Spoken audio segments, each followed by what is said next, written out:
welcome to the fifth episode of the GrailCast. And so this session is live with Michael Moore from Glean.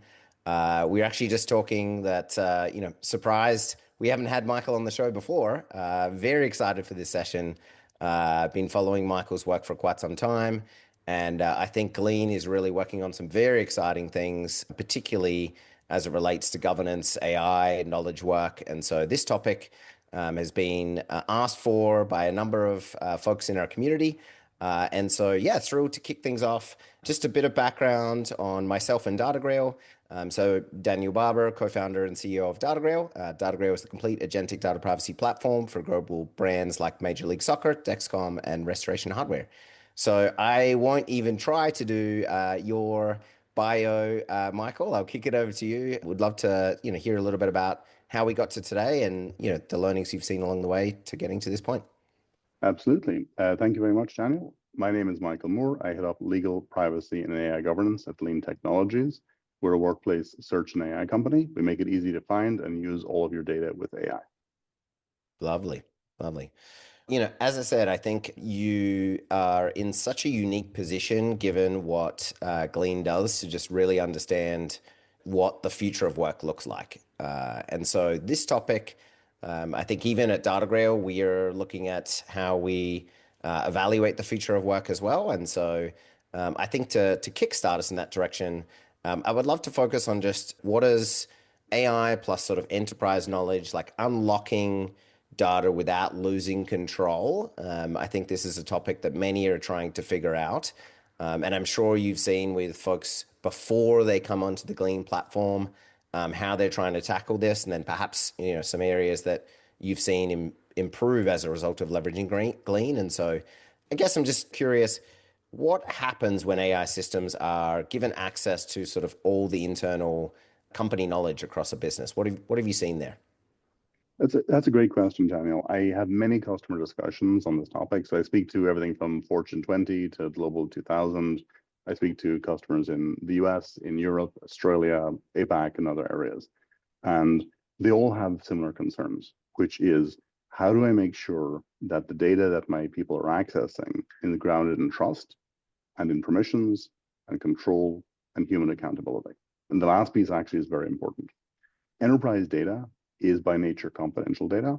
It's very often sensitive data. It contains trade secret information. It contains often PII, personally identifiable information. There's often financial information, depending on the market that you're operating in, which can be quite sensitive. If you're in the healthcare or health treatment space, there can be special categories of data in there. So it's really important within the enterprise context to make sure that only the right people can see only the data that they're intended to see. And that's one of the problems that Glean solves, because for us, all data is strongly tied to the permissions of the individual. So people can only see things that they have permission to see in the underlying SaaS applications that they're connected to. Now, that's really important because many customers have concerns about, well, if I connect agentic AI tools, and there's loads of them out there, some open source like OpenClaw, there's other enterprise tools out there. But if I connect agentic tools to my system, how do I know that people won't see things that they should not see? Right? There's always the worry, will somebody try and find, heaven forbid, the CEO's paycheck or other sensitive stuff like that? That's sort of the standard question. But there's other examples where you need to make sure, for example, for HR systems, those should generally be tightly scoped to HR employees. For financial systems, particularly for public companies, those need to be tightly scoped to the finance team. For legal matters, to preserve privilege, the access needs to be tightly scoped to the right set of folks with the right permissions under privilege. That's the key area when you're connecting to enterprise data, because many of the tools that are out there that just vacuum up all the data and see the data as all being equivalent can break those privilege boundaries. And they may inadvertently allow people to see things that they should not, which can result in data issues, leakage, sometimes information that is supposed to be tightly held. Think of M&A type transactions or financial results prior to being publicly announced are very sensitive. Yeah. That's why you need to have very strongly grounded permissions and trust for any access to data in the enterprise context. Yeah, that makes sense. So how, with Glean, how do you think about permissions and ensuring like the right people have the right access to your point? Because I do think confidential information can include, personal information, but to your point, it can Hmm. also include a bunch of other information that perhaps employees shouldn't see, to your point. Correct. The key thing is making sure that the data that people can access is the same data they can access in the underlying SaaS applications. So Mm, you have to start from a source of truth. You typically will assume that the source of truth is the existing permissions that people have in the enterprise environment. Now, most of the time, that is correct. What we have seen, though, I've spoken to many customers who might be a more legacy tech stack.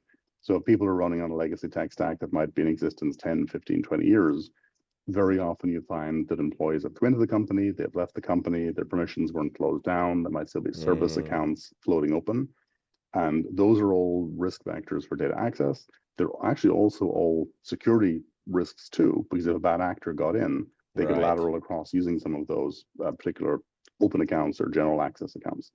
So one of the primary concerns customers have, particularly in the enterprise context, is making sure that they check even before they deploy an AI tool, what are the permissions that are there? Are they tidy? Are they structured? Are they neatly organized, or are they not? And I will say most companies, almost any large company that's out there, will have some untidiness in terms of file sharing or file access permissions. I loved how you Tradition, described that, by the way. That was very diplomatic. I'm I'm Untidiness. I'm trying to be, yes, That's untidiness. Yes. I think that's think of kids cleaning up the room. Kids don't yeah, always clean up the yeah, room. So yeah. You're you being need to clean up, kind, Michael. yes, you need to clean up the room before you launch these tools. Yeah. And I very frequently have discussions with customers around, well, how do you identify all this stuff that is Mm, legacy untidiness in the organization? And how do you catch and remediate that prior to launching a tool to the entire company? Right. mm, And that's one of the areas where we can certainly assist, because it is possible to use our tool. And there's other tools out there also that'll do something like this that will help you identify what are all the overshared or over permissioned items. What are things mm. that might be shared on a public link, or things that might be shared on a broad link to a department or so on that might be too broadly shared. So typically, you'll want to conduct an audit. It would typically be the IT security team, potentially HR team for HR information, finance team for financial information, and do an audit of what you have and clean all that stuff up before you roll the tool out to the whole company. Think of it as inviting people over to your house for the holidays. You make the kids pick up all the toys and put everything away before you invite the whole family over. So it's in Yep. a similar way. You want to make sure all your data access and permissions are well tightly controlled and managed prior to giving everybody access to tools that can see all these things. Yeah. That's a common concern, particularly of legacy companies that might have an older tech stack. Yep. Yeah, that makes a ton of sense. So, taking that one step further, I think, there's a lot of discussion, and I'm sure you've seen it too, privacy taking on more ownership in sort of the AI governance field. There's certifications, obviously, that IAPP provide, but just in general, I think AI governance is a multifaceted owner, or at least has a multifaceted owner today, privacy being a heavy hand there. How should companies think about that data governance when deploying sort of AI powered search tools? Like, how do you think about that? So it's a very good question. Humans have a capacity to process a certain amount of information at a time. AI, and particularly AI agents, have a capacity to process an unlimited amount of information, right? And more traditionally, you'd have privacy teams or IT security teams who would maybe run quarterly or annual audits of their systems and understand what Mm, they have. So they catch things on a periodic basis. The problem with AI is that it can pick things up in milliseconds, right? So right. if something's overshared and you've got AI agents scanning it, they'll pick that up very quickly. So you need to have a much more proactive approach to managing your permissions, because the velocity at which data can be found and used or misused has gone from days or weeks to under a second. So it's really important to make sure you're watching this carefully. The advantage here with the companies that when you run AI tools inside to clean up your house first to make sure your permissions are correct, you greatly reduce the risk of something accidentally being picked up by the Mm, people unintentionally or intentionally looking for data that they shouldn't have. So the velocity at which you need to be catch and remediate oversharing or potential errors is much higher, is much faster now than it was even a couple of years ago. yeah. Yeah. on that note, you mentioned the word proactive there. Obviously privacy teams can play a pretty active role here. How do you think about privacy teams enabling, these systems, right? Being in the process of enabling search, because I think the benefits are significant. Mhm. But how do you think they play a role? This is a very good question. I've seen scenarios where privacy teams actually impeded the ability of the company to Yeah, use AI at scale. I've seen it yeah, happen in a few scenarios. And there's no bad intention there. It's just yeah, with yeah. the understanding that we're trying to do our primary task, which is manage the privacy of information. And suddenly you have all these tools touching the information and accessing it and so on. So the natural inclination of many privacy teams will be, okay, let's stop these tools from touching all the Hmm. information and try and keep things to the minimum scope and minimum purpose possible, which I understand. I get that. But there is a tension there between the industry now looking to move quickly and move with as much productivity as possible enabled by Right. AI.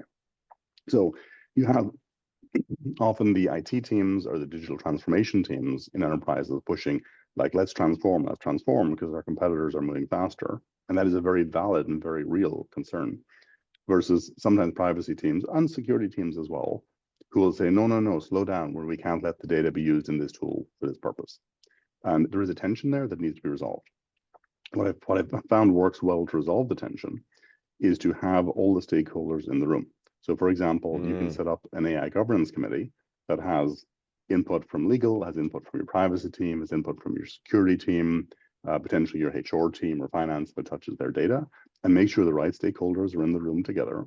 They understand both the risks of using AI, but also the very high benefits of using AI. Make a conscious decision in terms of what data will we enable first. Let's roll this out stage by stage. And generally, let's start with less sensitive data. So, for example, mm, software code tends to be low risk from a PII perspective. It might have a lot of confidential data and intellectual property in there, but certainly from a PII perspective, software tends to be fairly low. Other data types, for example, patent data, I spent many years doing patent work. Patents tend to have a high value from an IP perspective. They generally have a lower value from a privacy perspective. So mm. you can pick certain sections of data that are less sensitive from a privacy perspective and roll out the AI tooling on those first and see how it goes and see what you catch. So you're not, for example, putting your entire HR database out there on day one. Yeah, out there from the get-go. So yeah, That's actually very interesting, like staggering it based on the data type. mhm. I hadn't thought about that, but I think that probably creates a faster on-ramp for people to test with, to your point. Yes, yeah, and what's also interesting is that many companies we're now at a point where an awful lot of code is written by AI, and Mm, most companies, I won't say most, many companies that I'm familiar with in the tech space tend to use AI based software developer tools, and so they already have those tools in place, typically within the right, engineering or software development groups. So the right. tools are there. So it makes sense. You've already got somewhat of a rollout of these tools already, and those are from a privacy perspective generally fairly safe areas to start rolling and testing them out. And then you Right. can roll out the tool, see how it goes. Engineering data is another data type. So think of product requirements documentation, Mm, roadmaps, and so on. Generally fairly low risk from a privacy perspective, although high value from an IP perspective. But mm, if a privacy team wants to roll out AI, but wants to be very thoughtful about how they do it, my recommendation and what I've seen work is start with the lower risk data first, at least from a privacy perspective, and roll it out. So maybe start with code, and then potentially consider start with engineering or project management, and then right, maybe look at marketing materials because generally right. most marketing materials usually don't have a whole lot of PII in there. Yeah. So think about rolling out those departments first, seeing how it goes, learning as you go, and once you've got that experience down and you've had 3 or 4 departments now rolled out, then you can look at maybe HR or finance or something more sensitive in terms of what you roll out. Yeah, that makes a ton of sense. This is kind of the inverse relationship, right? How do you think about how can organizations audit how data is actually being accessed? Because I think, and particularly like sensitive personal data, to your point, the speed at which this moves and the ability in which AI can access it is much faster than we've seen before. How have you seen teams audit that access? So I think that's a very good question, Daniel, because if something bad happens, the regulator is going to ask that. They'll want Right, to know what controls did you have in place, right. who oversaw the controls, did you have an AI governance committee or a risk committee addressing all of these? And I think you have to be intentional about it. Um, many very pro AI people say, oh, yes, roll out OpenClaw for everything. Now, I say that just sort of jokingly, but Yeah. the EU AI Act and also the various privacy rules were designed with the intention of having a human in the loop. And if you Mm, read EU AI Act, it's very deliberate. A human must take judgment and action on anything that is consequential to the rights and freedoms of a natural individual, a human. mm, So anything touching healthcare or finance, freedoms, anything impactful, there must be a human in the loop. The problem is we now live in an age of a lobster in the loop. I say that jokingly because you have all these claw agents out there that are touching data and doing all kinds of things with the data without a human ever even seeing it. And they're operating so quickly that a human typically cannot interject during that point. There's often not a kill switch or right. a pause step that says, before I take a consequential decision, a human must be involved. So for enterprises in particular, and this applies to any type of data, but I say particularly for enterprises, it's really important to design your process that you have guardrails in place, that if any consequential decision is being made, you have a human checkpoint involved in doing so. And the tools themselves should have strong guardrails built in. So, for our own tool, one of the things we make sure we have is there are very strong guardrails around certain types of actions, certain types of research, certain Mm, types of data that you're looking up. Even, for example, on your own team, can you go look at salaries of individuals? Well, the tool will come up and say, hey, that's not really an appropriate use of the tool. That's good. That's what it should right. be done. You're not Right. trying to dig into sensitive data of people that typically you would not have permission to see. Yeah. So I think building those deliberate guardrails in is absolutely key. And I think privacy and governance committees can get a lot more comfortable if they use tools that have audit capabilities, detailed logs, human in the loop, guardrails against particular types of queries or particular questions, and just know how to use the data appropriately and respectfully for the humans involved. Yeah, that makes a ton of sense. And I do think you're right. Like a regulator, they're likely to ask that exact question. Yeah. Like, what were the steps that you took to ensure that this didn't happen? Because mistakes do happen, incidents do Yeah. happen, but to your point, there needs to be some process that you have and logging that you have that you can easily point to. Yeah. And you'll be able to show what happened? Why did it happen? Do we have Right, logs to demonstrate that it right, happened? What right, control points did we have? Were those right. control points deliberate? Were they Yeah, run by a human? And were there escalation points?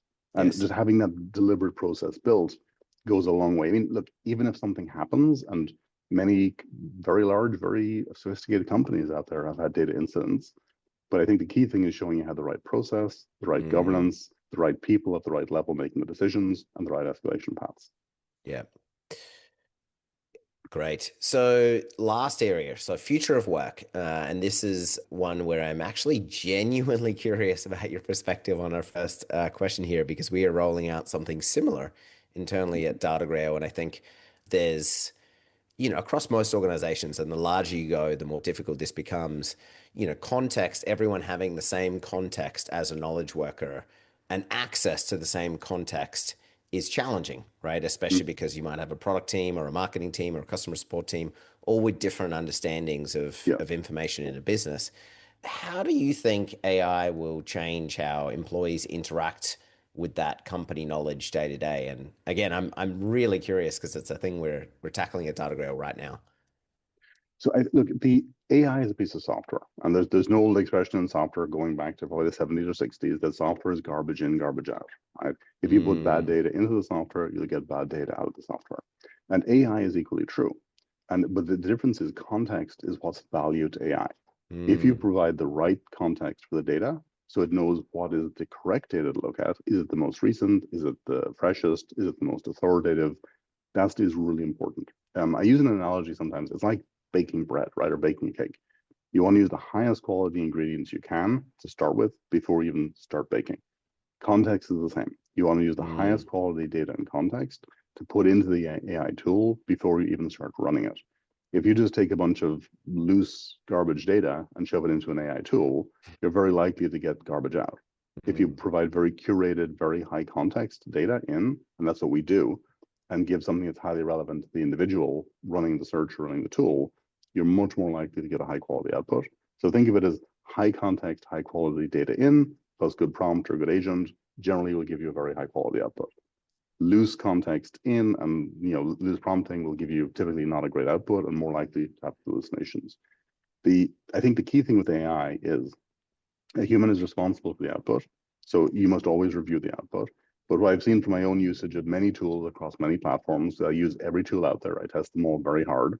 And universally, what I found is there's a certain number of the frontier models that are out there, and everybody is using generally the same types of models within some reason. As long as you provide a very high quality search and context in, and a good prompt, you'll generally get a very good output also. And the context and tying it to the underlying source documents in an auditable way is what greatly helps reduce the hallucinations that can occur when you're just throwing loose data at the model. The more Yeah. grounded the model is in strong authoritative source data, and that's what we do, you greatly reduce the likelihood of hallucinations or errors on the outside. Yeah, no, agreed. If we think about what that looks like in the boundaries of, the teams that we interact with day to day, whether that be, legal, security, product, how do things start to blur there? Because everyone kind of has the same access to Mhm. the same context, to use your phrasing, and I think we share that train of thought on context Yes. is king here. Hmm. How do the typical boundaries start to blur in these teams? Or do That's you a think really that good happens? question. Yeah, I do think, I mean, I've seen a lot of discussion recently, which I actually think is reasonable, in that traditionally you have roles like somebody is a software engineer, somebody is a product Mm, designer, somebody is the mm, architect. Those all blend together. And yeah, somebody who knows how to use AI well can serve both as the architect and the product manager feature by feature and the software writer, all using AI tooling. So there's a blurring of the boundaries and an expansion of the scope of the individual who's running these tools. And that's why you see companies that may have a small handful of people who can turn out a product fairly quickly. And I've done the same. I use the coding tools myself to build stuff. And I was a software engineer for many years before I became an attorney. I know how long right, it took me to write something right. and the quality I could write it at. And now I can write a really good PRD, help using AI to help structure the PRD and make it very specific, run through a coding tool, get Yeah, very high quality out, put yeah. in effectively built-in self-test, guardrails, Which was and everything never else into the possible tool. before. Like where we Exactly. are it's super exciting. Yeah. For those who are willing to learn, and you don't have to be an engineer. I mean, anybody Right. who's just curious about the technology and willing to put the time into learning the tools can really become very effective. But I will say it doesn't happen accidentally. And what I Mm, tell my own team and I tell folks I meet is you have to make the time and be deliberate by learning how to use these tools. Like if you want to run a marathon, you don't just start running a marathon. yes. You start with Right. walking and then you Right. jog and then you run a little bit Right. further. It's similar. You've got to make the time and train yourself on how to use these. But if you can, it really helps with your effectiveness in no matter what area of work you're in, whether you be a lawyer, a privacy person, a security person, in finance, in many other areas. But I also think it is important, just because the tool can do something and has a capability, you've got to be very thoughtful of, is it right to use the tool for that purpose? And Mm, that's where the whole privacy aspect and AI governance aspect comes in. Just because a tool can do a certain action, is it lawful? Is it ethical? Is it appropriate to use the tool to take those actions? And that's where I think you see the difference between enterprise AI that has these guardrails built in. You've got legal guardrails, ethical guardrails, security guardrails built into the tools versus some models that are just wild west, do whatever you want, whether it yeah. be appropriate or not. And there are Yeah. certainly tools out there that'll do that. Yeah. I won't name No. any of them, but there are open Yeah. source models out there that can do all kinds of stuff that would not be considered appropriate under EU AI Act. Yeah. No, agreed. So this is last one, kind of firing question, of just fast fire. What do you think a well-governed AI workplace looks like now? The typical answer, question we would have phrased here is in 5 years from now. I don't think anyone knows what that looks like 5 years from now. So I narrowed down the scope to sort of next 12 to 18 months. I'm Well, curious I, from your I, I vantage would point. have said that nobody even knows where we're going to be 5 months from now at the I, pace I of don't development right disagree now. either. It's Yeah, it's things are moving so very quickly. You see fast. Yeah, new foundational models coming out that are just exponentially more powerful every 6 or 8 months. yeah, And you see it bouncing back and forth between the various model houses that are who it's almost like a horse race. Which horse is in the lead? yeah. All of the horses are fast. Which one is the fastest right now? And Right. it's just very interesting to observe. I think the key thing is going to first principles. No matter Mm, what tool you deploy, make sure you have your privacy team looped in, make sure you have your legal team looped in, make sure you have your governance team looped in as a general basis for whatever data you're processing. If you're touching HR data, make sure your HR team is looped in. If you're touching finance, make sure that team is looped in. Just make sure the right stakeholders are there and make sure they're educated. Because for a lot of people, AI is kind of a magic black box, and nobody knows Mm, actually how it works inside the black box, or certainly a very small number of people know how it works inside the black box. So it's important to have guardrails on what data do we feed into the tool, what data is accessed by it, what's the permission structure, what's the auditability and logging, and if we had to run a check and say, well, why did the tool give that output? Is the output explainable? Is there transparency in terms of how it was generated? Could I explain it to yes. the average Yeah. person on the If there's street? bias, right, you have to validate Exactly, for yeah. that too. Yeah. And even unintentionally, given some of the data training sets that these are run on, there may be absolutely good intentions throughout, but there may be Right. data in there that just for historical or geographic or other regions, make the model behave in a certain way that's not quite appropriate.